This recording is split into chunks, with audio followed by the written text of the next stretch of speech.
Hello students, बेटा हम 11th class में आपका जो एक चैप्टर है बाइनोमियल थ्योरम उसकी 2 एक्सरसाइज कर चुके हैं। आज हम करेंगे मिसलेनियस एक्सरसाइज। मिसलेनियस में देखिए हमें फर्स्ट क्वेश्चन में दिया हुआ है कि ए बी और एन की वैल्यू फाइंड आउट करनी है, जिसकी फर्स्ट 3 टर्म्स दे रखी है। तो देखिए जनरल टर्म इस एक्सप्रेशन की ये होती है हमारी NCR a⁻n−r एंड b⁻r। तो यहाँ से जब हम फर्स्ट सेकंड और थर्ड टर्म निकालेंगे तो देखिए फर्स्ट टर्म कैसे आएगी। आर की जगह क्या पुट करना पड़ेगा, 0। आर की जगह 0 पुट करेंगे तो फर्स्ट टर्म बनेगी आपकी NC0। जहाँ जहाँ आर है ना वहाँ 0 पुट करेंगे तभी हमारे पास 0+1 करके फर्स्ट टर्म आएगी। ए की पावर हो जाएगी n और बी की पावर होगी आपकी 0। अब NC0 हमें पता है NC0 की वैल्यू भी 1 होती है, नीचे 0 हो तो उसकी वैल्यू 1। तो हमारे पास यहाँ से देखिए केवल ए की पावर n बचेगी और जो आपकी कितनी दे रखी है फर्स्ट टर्म 729। फर्स्ट टर्म आपकी दे रखी 729 की आ जाएगी। सेकंड टर्म कैसे निकालेंगे, 1 पुट करके NC1 ए की पावर n-1 और b⁻1 ये आपकी दे रखी है इसके इक्वल। सेकंड टर्म आपकी किसके इक्वल दे रखी थी, 7290। और थर्ड टर्म आपकी आएगी 2 पुट करने पर NC2 ए की पावर हो गई n-2 एंड b⁻2 ये आपकी इतनी दे रखी है। क्लियर है। अब देखिए हम क्या करते हैं, इस फर्स्ट वाली को फर्स्ट इक्वेशन मान लेते हैं, सेकंड वाली को सेकंड इक्वेशन और इसको थर्ड इक्वेशन। हम डिवाइड कर देते हैं सेकंड इक्वेशन को फर्स्ट इक्वेशन से। सेकंड इक्वेशन लिखिए, देखिए NC1 है, इसको खोलिए, नीचे 1 है तो 1 का फैक्टोरियल 1, ऊपर n है तो 1, मतलब नीचे 1 होता है ना तो ये एज इट इज आ जाता है n ए की पावर b अपॉन डिवाइड में क्या आएगा ए की पावर n। सेकंड इक्वेशन को फर्स्ट इक्वेशन से डिवाइड कर रहे हैं, इसके डिवाइड में ये आ जाएगा, यहाँ पे आपका 7290 के डिवाइड में आ जाएगा 729। तो ये तो आपका कैंसिल हो गया 10 पे। क्लियर है। ए की पावर n-1 नीचे n, मतलब नीचे जितनी भी पावर है ऊपर उससे एक पावर कम है। अगर नीचे मान लीजिए 10 है तो ऊपर 9 पावर है, तो एक पावर एक्स्ट्रा है नीचे, तो आपके पास नीचे एक a बचेगा और वो नीचे जो डिवाइड में a है वो इधर आ जाएगा। n है ये आपका n/10a। ये एक इक्वेशन बन गई, आप इसको फोर्थ इक्वेशन मान लीजिए। फोर्थ इक्वेशन n/b=this आ जाएगा। अब आप डिवाइड कर दीजिए थर्ड इक्वेशन को सेकंड इक्वेशन से। थर्ड इक्वेशन को खोल लीजिए थोड़ा सा, नीचे 2 है तो नीचे आप इसको में खोल लीजिए 2 का फैक्टोरियल। नीचे 2 है तो नीचे क्या आ जाएगा आपके पास 2 का फैक्टोरियल। तो 2 का फैक्टोरियल खोलेंगे तो 2 × 1, ऊपर n है, n का फैक्टोरियल खोलिए n × n-1, साथ में है ये वाला और b² अपॉन ये सेकंड इक्वेशन। थर्ड इक्वेशन को पहले सेकंड को फर्स्ट से डिवाइड किया, थर्ड को सेकंड से, ये लिख लिया। डिवाइड में ये लिखेंगे तो n आ जाएगा, NC1 की वैल्यू n, ए की पावर n-1 और b = ये आपका राइट हैंड साइड और इसकी ये राइट हैंड साइड लिख दीजिए, ये आ जाएगा। देखिए n से n कैंसिल हो गया, एक b से एक b कैंसिल, ऊपर तो बच गया n-1 और साथ में ये बच गया एक b, और यहाँ से फिर देखिए एक ज़्यादा पावर है नीचे, तो नीचे एक a बचेगा और इधर जब आप इसको कैंसिल करेंगे तो ये आप कैंसिल करके इसके पास यहाँ बचेगा, ये वाला आएगा आपके पास। ठीक है, 25/3। ये 2 भी लेके जाना है हमें उधर, अपॉन में 2 है ना, 2 भी इधर लेके आना है हमें। तो यहाँ से देखिए इक्वेशन बनेगी, इसको क्रॉस मल्टीप्लाई कर दीजिए, 3b हो गया, 3b को ब्रैकेट के अंदर लेके जाएंगे तो 3bn हो जाएगा और -3b n के साथ मल्टीप्लाई कर दीजिए 1 के साथ =25a। ये बन गई आपके पास इक्वेशन। यहाँ से एक इक्वेशन आपके पास ये बन गई, इसको आप इक्वेशन नंबर 5 पे मान सकते हैं। 3 इक्वेशन है, 3 वैल्यू निकालनी है, 3 वैल्यू निकालनी है a, b और n। 3 वैल्यू निकालने के लिए 3 इक्वेशन हमारे पास होनी चाहिए। तो हमने यहाँ पे ये निकाल दिया था ना, पहले सेकंड को फर्स्ट से डिवाइड किया, फिर थर्ड को सेकंड से डिवाइड किया, ये हमारे पास इक्वेशंस आ गई। अब यहाँ से आप इसको थोड़ा सा सिंप्लीफाई कर लीजिए, या तो आप क्या कर दीजिए, डिवाइड कर दीजिए इनको ये कैंसिल हो जाएंगे ना आपके पास वैल्यू। हम 5 को 4 से डिवाइड कर देते हैं, फिफ्थ इक्वेशन को डिवाइड कर देते हैं फोर्थ इक्वेशन से। फिफ्थ इक्वेशन ये है, इसके डिवाइड में ये लिखिए आप फोर्थ इक्वेशन। तो देखिए इसके अपॉन में एन बी लिखेंगे तो इसके नीचे भी लिखना पड़ेगा आपको एन बी, पूरे के नीचे एन बी आएगा ना। तो ये हमारा ना इसके नीचे अलग से लिख देते हैं, इसके नीचे अलग से लिख देते हैं, और इधर आ जाएगा 10a। फिफ्थ इक्वेशन के डिवाइड में करना है फोर्थ इक्वेशन, तो एन बी आएगा लेफ्ट हैंड साइड के डिवाइड में। तो हम दो टर्म से दोनों के नीचे अलग अलग लिख देते हैं, ये 10a। तो देखिए a से a कैंसिल, एन बी से एन बी कैंसिल होके यहाँ बचेगा 3, यहाँ b से b कैंसिल होके बचेगा 3 अपॉन a, और यहाँ अब 3 अपॉन n क्या बचेगा, b से b कैंसिल होके 3 अपॉन n, a से a कैंसिल होके यहाँ बचेगा 5 अपॉन 2। अब आप इसको क्या कर लीजिए, सोल्व कर लीजिए। 3 minus 3 upon n is equal to 5/2। देखिए आप इसको ऐसे लिख दीजिए, 3 ये 5/2 इधर आ जाएगा, लेफ्ट हैंड साइड में माइनस में हो जाएगा 5/2। ये जो माइनस का 3 अपॉन n है ये इधर आ जाएगा, प्लस का हो जाएगा 3 अपॉन n। एलसीएम कितना आएगा 2, कितना आ जाएगा, तो एलसीएम 2 आके 3 2 जा 6, 6 माइनस 5 करेंगे तो क्या बचेगा, 6 माइनस 5 करेंगे तो 1/2 इज इक्वल टू 3/n। देखिए क्या बचेगा, क्या लिखेंगे हम, 1/2 इज इक्वल टू 3/n बचेगा। तो फिर ये आपका देखिए कितना हो जाएगा, यहाँ से n की वैल्यू कितनी आ जाएगी, 6। n की वैल्यू 6 आ गई तो आप n की वैल्यू को फर्स्ट इक्वेशन में पुट कर दीजिए। फर्स्ट इक्वेशन जो थी आपकी वो ये थी, a की power n is equal to 729। तो यहाँ पे n की वैल्यू 6 आ गई, तो a की पावर 6 इज इक्वल टू 729, और आप 729 को लिखेंगे ना तो 3 की पावर 6 होती है 729। तो देखिए पावर्स सेम है, तो ये बेस है, ये भी क्या होगा, सेम। तो यहाँ से a की वैल्यू आ जाएगी 3, ठीक है। और फिर ये वैल्यू 3 आ गई, a की वैल्यू आ गई, n की वैल्यू आ गई, तो आप सेकंड इक्वेशन का यूज कर सकते हैं। सेकंड इक्वेशन थी आपकी, चाहे आप सेकंड इक्वेशन यूज कर लीजिए, चाहे आप फोर्थ इक्वेशन यूज कर लीजिए। फोर्थ इक्वेशन आपकी थी b n is equal to 10a। Fourth equation, यहाँ हमें b नहीं पता कितना है, n आपका 6 आ गया था, 10a, a की वैल्यू आई थी 3, तो यहाँ से b की वैल्यू आप निकाल सकते हैं। ये 6 डिवाइड में आ जाएगा, 3 2 जा 6 एंड 2 5 जा 10, b की वैल्यू आ जाएगी 5। 3 इक्वेशंस बनेंगी। 3 इक्वेशंस का यूज करके हमें यहाँ पे 3 वैल्यूज़ जो फाइंड करनी है वो हम फाइंड कर लेंगे। नेक्स्ट क्वेश्चन में हमें a की वैल्यू निकालनी है। हमें दे रखा है coefficient of x square and x cube. Coefficient of x square and x cube are equal in this expansion.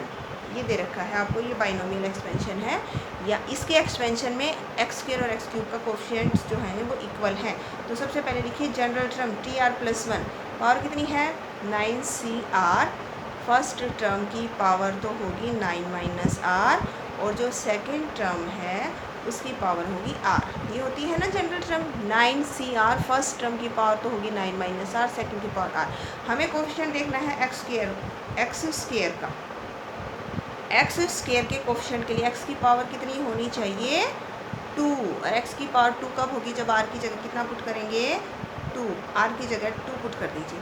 तो देखिए r की जगह जब आप 2 पुट करेंगे तो ये आपके पास 2 + 1 3, यहाँ आपने पुट कर दिया 2, यहाँ भी आपने पुट कर दिया r की जगह 2, 9 माइनस 2 7, और यहाँ पर भी आप पुट कर दीजिए 2। एंड कोफिशिएंट ऑफ क्या निकालना है एक्स क्यूब का कोफिशिएंट निकालने के लिए r की जगह 3 पुट करना पड़ेगा, तो r की जगह 3 पुट कर दीजिए। तो देखिए यहाँ 4 हो गया, यहाँ 9C 3, यहाँ r की जगह 3 पुट करेंगे तो 9 माइनस 3, और यहाँ पर भी 3। अब कोफिशिएंट लिखिए आप, हमें दे रखा है coefficient of x square equal है coefficient of X cube. X square के कोफिशिएंट का मतलब है एक्स स्क्वायर के साथ वाला सारा लिख लीजिए। 9C2 3 की पावर 7 है, देखिए क्या है 9C2 3 की पावर है 7, और साथ में ये भी लिखना पड़ेगा आपको a स्क्वायर। ये जो 2 पावर है ना ये पूरे की है, a की पावर भी 2 है, x की पावर भी 2 है, तो ये लिखना पड़ेगा आपको a की पावर 2। ऐसे ही यहाँ पे 9C3 3 की पावर 6 लिखिए, 9C3 3 की पावर 6 लिखिए, और साथ में a क्यूब। तो अब सोल्व कर लीजिए, देखिए इसको खोलिए, नीचे 2 है तो 2 का फैक्टोरियल, ऊपर 9 है 9 का फैक्टोरियल 2 स्टेप्स तक खोलिए, फिर 3 की पावर 7 है, फिर ये 9C3 है, ये डिवाइड में आ जाएगा, इसके नीचे डिवाइड में आएगा 9C3। आप चाहे तो उधर खोल लीजिए एक बार, बाद में इधर लिख देंगे। डिवाइड में पहले खोल लेंगे, यहाँ 3 का फैक्टोरियल खोलिए, फिर 9 का फैक्टोरियल खोलेंगे 3 स्टेप्स तक, 9 8 7, फिर 3 की पावर 6 है और फिर a क्यूब। अब देखिए a की टर्म तो एक तरफ रखिए, बाकी इधर ये इधर आ जाएगा, तो 3 इंटू 2 इंटू 1 तो ऊपर, 9 8 7 आपका डिवाइड में, 3 की पावर 6 भी आ जाएगी डिवाइड में, इधर केवल a की पावर 3 बचेगी, सारा इधर आ गया राइट साइड लेफ्ट साइड में, a स्क्वायर इधर आ गया डिवाइड में, a 1 पावर बच गई। देखिए 9 इंटू 8 से 9 इंटू 8 कैंसिल, 2 से 2 कैंसिल, ऊपर 3 की पावर 7 है, यहाँ पर 3 की पावर 6 है, तो एक पावर बचेगी ना, यहाँ पे कैंसिल हो गया, 3 की पावर 6 से 3 की पावर 7 कैंसिल होगी, 1 पावर बचेगी, 3 की पावर 7 है ना, तो 3 की पावर 1 बच जाएगी, और एक 3 यहाँ पे, 3 3 जा 9 बच गया ऊपर, और नीचे क्या बच गया आपके पास, केवल 7 बचा है, और इधर एक क्यूब 3 पावर, नीचे 2 पावर कैंसिल होकर क्या बचेगी, a की पावर 1 बचेगी यहाँ पे आपके पास। नेक्स्ट क्वेश्चन में हमें देखिए क्या दे रखा है, थर्ड क्वेश्चन में कोफिशिएंट ऑफ x की पावर 5 निकालनी है इन द प्रोडक्ट ऑफ, किस में निकालनी है, एक तो ये दे रखा है और एक ये दे रखा है, इनके प्रोडक्ट में। तो देखिए सबसे पहले इसको सोल्व कीजिए आप, इसको सोल्व करते हैं, 1 + 2x की पावर 6 को अगर हम खोलेंगे तो कैसे खोलते हैं, 6c0, 1 की पावर 6 इसकी पावर 0 हो गई, फिर 6c1, जब 1 होता है ना तो डायरेक्ट बस इसकी पावर बढ़ाते जाओ, इसकी घटाते हैं फर्स्ट टर्म की, पहले 6 होगी फिर 5, लेकिन 1 है तो लिखने की ज़रूरत नहीं है, 6c0 इसकी पावर भी 0, फिर 6c1, अब इसकी पावर 2x की पावर 1, फिर 6c2 एंड 2x की पावर 2, फिर 6c3 2x की पावर भी 3 हो गया, फिर 6c4 2x की पावर 4 हो जाएगा, 6c5 2x की पावर 5 हो जाएगा, एंड 6c6 2x की पावर 6। अब नेक्स्ट वाला खोलिए, इसमें भी 1 है, सीधा इसकी पावर आप इंक्रीज करते जाइए, माइनस का साइन है बीच में तो प्लस माइनस साइन चेंज होंगे, पहला आएगा 7 है ना, 7c0, फिर माइनस का साइन आएगा 7c1 x की पावर 1 हो जाएगी, यहाँ पे ओड टर्म होती है ना, ओड होता है तो नेगेटिव साइन आता है, फिर 7c2 x की पावर 2, माइनस है ना इसीलिए अल्टरनेट साइन चेंज कर रहे हैं, 7c3 x की पावर 3, 7c4 x की पावर 4, फिर 7c5 x की power 5, 7c6 x raise to the power 6 and 7c7 x raise to the power 7। अब इनको मल्टीप्लाई करके हमें देखिए x की पावर कितनी लेनी है, 5, तो हम केवल उसी को मल्टीप्लाई करेंगे इन प्रोडक्ट ऑफ, केवल वही टर्म लिख लीजिए ना जहाँ पर x की पावर 5 आता हो। देखिए ये किससे मल्टीप्लाई करने पर x की पावर 5 आएगा, इसमें x ऑलरेडी x की पावर 0 थी, इसमें x वाली टर्म है ही नहीं, तो इसको हम किससे मल्टीप्लाई करेंगे, इससे क्या आएगा, तो देखिए 6c0 एंड 7c5 माइनस के साइन के साथ आएगा, माइनस का साइन, केवल कोफिशिएंट लिखना है तो x वाली टर्म लिखने की जरूरत नहीं है, ये वाला x की पावर 5 से मल्टीप्लाई होगा, फिर यहाँ पर x की पावर कितनी है 1, तो कितनी और चाहिए 4, तो ये इससे मल्टीप्लाई होगा, एक पावर तो ऑलरेडी है ना इसके पास, 2 भी है, 2 भी लिखना साथ में, 2 और साथ में है 6c1, और ये किससे मल्टीप्लाई होगा, इससे 7c4 से। फिर यहाँ पे ये देखिए x की पावर 2 तो है ही पहले से, अब इसको 3 और चाहिए क्योंकि x की पावर 5 बनाना था ना, तो 2 है पहले और 2 की पावर भी 2 है, तो 2 2 जा 4, तो यहाँ से आ गया, साथ में आ गया 6c2, और 2 पावर तो x की यहाँ पर इसके पास पहले से थी, तो इसको 3 और चाहिए, तो ये वाला मल्टीप्लाई करना है साथ में, माइनस का 7c3। अब अगली देखिए ये वाली 2 की पावर 3 है, तो 2 की पावर 3 हो गया कितना 8, 2 की पावर 3 हो गया 8, साथ में 6c3 भी है, इन 2 में है 6c3, अब 3 पावर तो पहले से थी इसके पास, इसको कितनी और चाहिए 2 पावर और चाहिए, तो ये मल्टीप्लाई करेगा किससे 7c2, इससे मल्टीप्लाई होगा, फिर आगे वाले पे आ जाइए, 2 की पावर 4 है इसके पास, पहले से 2 की पावर 4 हो गया 16। फिर 6c4 लिखिए। अब x की पावर 4 थी ना यहाँ पे, पहले से 4 पावर थी, तो इसको एक x और चाहिए, तो वो किससे मल्टीप्लाई करेगा, इससे मल्टीप्लाई करेगा, किसे, -7c1 से। और फिर लास्ट में आ गया आपका क्या, ये वाला 2 की पावर 5 वाला, 2 की पावर 5 हो गया 32, साथ में हो गया 6c5। अब x की पावर 5 तो ऑलरेडी थी, 5 तो यहीं पे पूरी हो चुकी, तो ये इससे मल्टीप्लाई होगा 7c0 से। अब आप इनको खोलना खुद है, ये आपको 0 है नीचे तो इसकी वैल्यू 1 होती है। 7c5 को कैसे खोलेंगे, 5 स्टेप्स तक खोलो या तो, या फिर 7 में से 5 माइनस कर देंगे तो 2 बचता है, तो नीचे 2 का फैक्टोरियल खोल दो, ऊपर 7 का फैक्टोरियल खोल दो, 2 स्टेप्स तक। ऐसे ही 6c1 है, 1 है तो 6 ही आ जाएगा एज इट इज़। ये सारे आपको मल्टीप्लाई करके एक्सपेंड करने हैं, तब आएगा आपके पास कोफिशिएंट ऑफ x की पावर। नेक्स्ट क्वेश्चन देखिए, हमें नेक्स्ट क्वेश्चन में क्या दे रखा है, इसने कहा है if a and b are distinct integers हैं, तो प्रूव करना है हमें कि a minus b is a factor of a raise to the power n minus b raise to the power n। तो यहाँ इसमें आपको देखिए एक्सरसाइज में हिंट भी दे रखा है कि हम a की पावर n को कैसे लिखेंगे।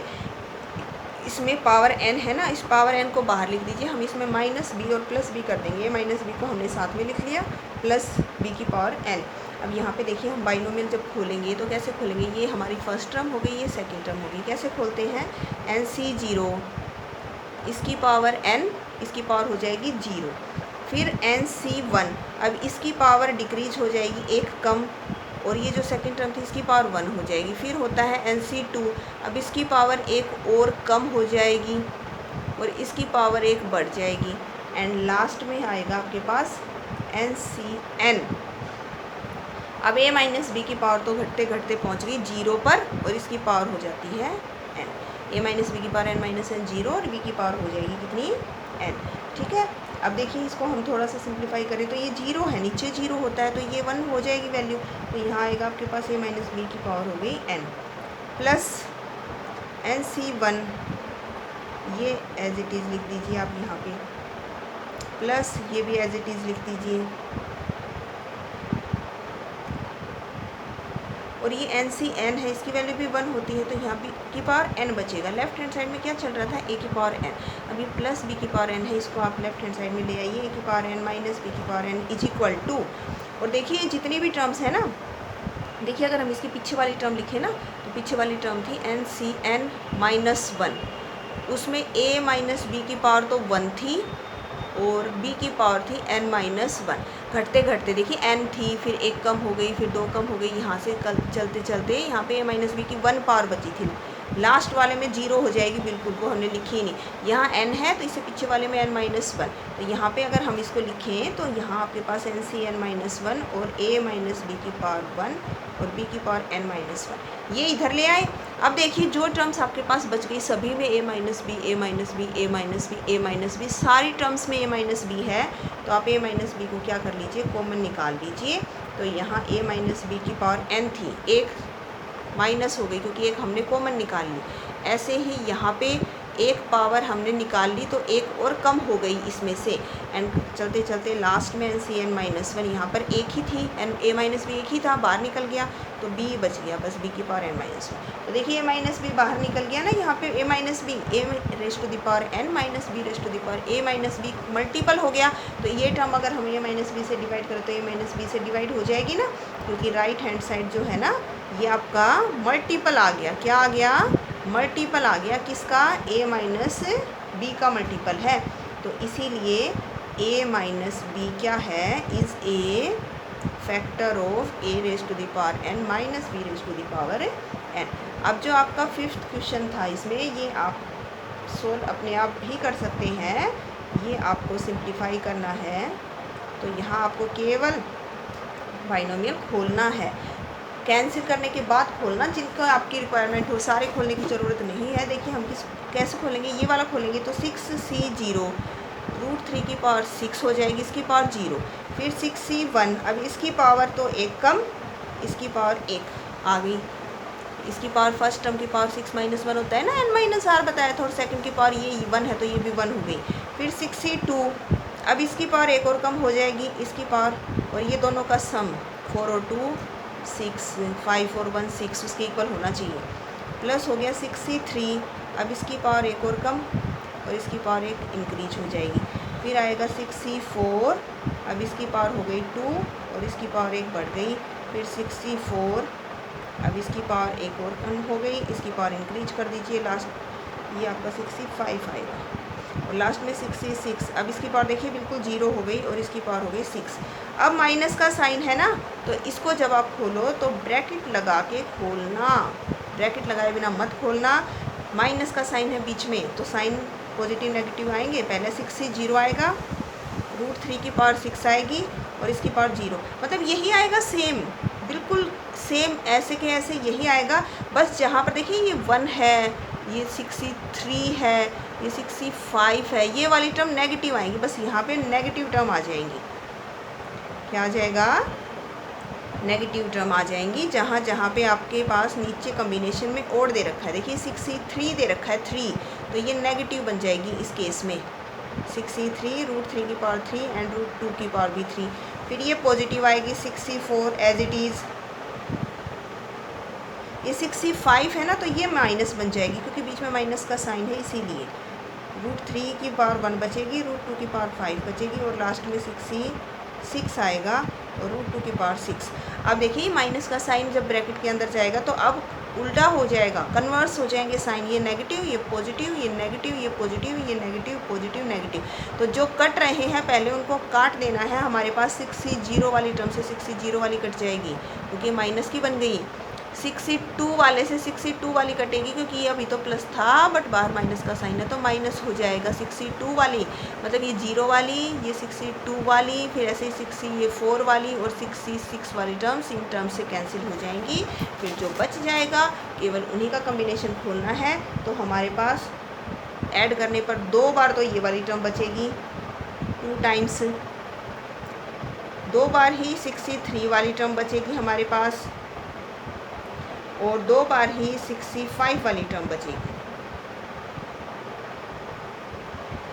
तो सभी का 2 हमने निकाल दिया बाहर कॉमन। अब आप इसको थोड़ा सा एक्सपेंड कर लीजिए, 1 है ना, तो 61 का फैक्टोरियल 6 ही आ जाएगा। √3 की पावर आपके पास कितनी है? 5।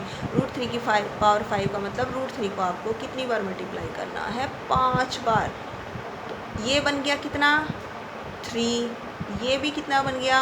3, तो 3 3 जा 9 √3, तो कितना आएगा देखिए 9 √3 और साथ में √2 प्लस 63 को खोलेंगे तो नीचे 3 है तो 3 का फैक्टोरियल 3 2 1, नीचे 3 है तो 3 का फैक्टोरियल खोलना है हमें और फिर ऊपर 6 है तो 6 का फैक्टोरियल 3 स्टेप्स तक। √3 की पावर 3 मतलब √3 को मल्टीप्लाई करना है 3 बार, ऐसे 3 बार। √3 की पावर 3 है तो 3 × 3 × √3, तो ये तो 3 हो गया, साथ में एक √3 बचेगा।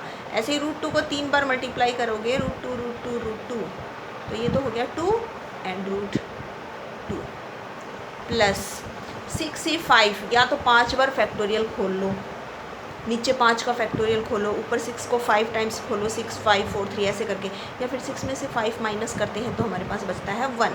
6 में से 5 माइनस करके 1 बचेगा, तो नीचे 1 का फैक्टोरियल खोलेंगे, ऊपर 6 का फैक्टोरियल, एक ही स्टेप हो जाएगा बस। फिर है √3 और √2 को 5 बार मल्टीप्लाई करेंगे, 5 बार, तो ये 2 हो गया, ये भी 2 हो गया, तो 2 2 जा 4 √2, कितना आएगा? 4 √2। तो अब इसको थोड़ा सा आप मल्टीप्लाई कर लीजिए, बस ये कितना आ जाएगा? 9 6 जा 54, साथ में √6 हो गया। ये देखिए 3 2 जा 6 को कैंसिल कर दीजिए, 5 4 जा 20 और ये 3 2 जा 6 एंड 6 को 20 से मल्टीप्लाई करेंगे तो 120 और √3 और √2 को मल्टीप्लाई किया तो √6। यहाँ पे देखिए ये 4 है तो 6 4 जा 24 √6। अब √6 भी सभी में से कॉमन आ रहा है तो √6 को कॉमन निकाल दीजिए, अंदर 54 120 एंड 24 ये बचेगा, तो 2 √6 और ये आप जब ऐड करेंगे तो 4 एंड 4 8 5 एंड ये आ जाएगा 198। अब 198 को इस 2 से बाहर वाले 2 से मल्टीप्लाई कर दीजिए तो कितना आ जाएगा? ये आ जाएगी आपकी वैल्यू। आपको 5 क्वेश्चंस करने हैं मिसलेनियस के, बाकी की हम करेंगे नेक्स्ट वीडियो में। ओके बेटा, थैंक यू।